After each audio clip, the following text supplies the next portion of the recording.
Comme je vous l'explique très souvent, il est important d'occuper le chat, évidemment celui qui ne sort pas, mais également celui qui ne dispose pas d'une chatière ouverte H24.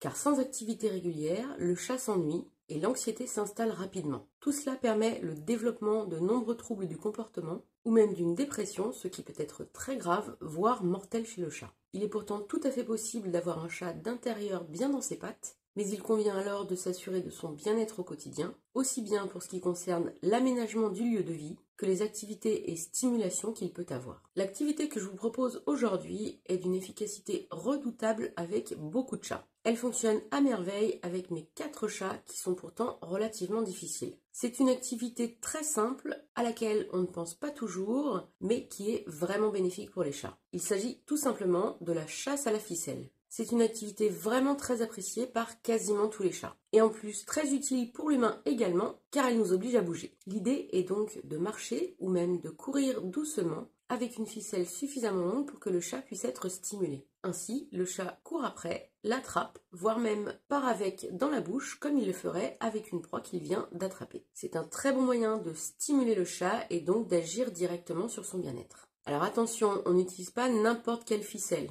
On évite notamment le synthétique. Tout simplement car cela peut brûler les pattes ou la bouche du chat si on tire dessus même sans faire exprès. Et surtout, du coup, bien sûr, quelle que soit la matière de la ficelle, on ne tire jamais dessus lorsque le chat l'attrape dans ses pattes ou dans ses dents. Il est très important que ce soit lui qui relâche la ficelle de lui-même. En somme, on le laisse donc toujours gagner puisqu'on ne joue pas contre le chat mais avec lui et pour lui. Pour éviter que le chat se lasse de cette activité, on peut y jouer 2, 3, 4 fois par semaine, mais idéalement pas plus. Car c'est comme avec ses jouets, il convient d'alterner les activités pour éviter toute lassitude. Pour conserver l'intérêt du chat sur le long terme, idéalement il faut donc cacher ses jouets, tout comme on varie les activités que l'on peut lui proposer. En complément de cette vidéo, si vous ne l'avez pas déjà vue, je vous recommande la vidéo qui est dédiée à une super activité pour chat, qui est en plus très drôle à pratiquer avec lui. Et pour trouver d'autres idées pour alterner avec encore d'autres activités, je vous offre mon manuel 30 idées pour occuper le chat. Vous y trouverez de nombreuses suggestions de stimulation, les grandes lignes du bien-être du chat, tout comme des activités concrètes pour éviter qu'il s'ennuie. Le lien est dans la description de la vidéo.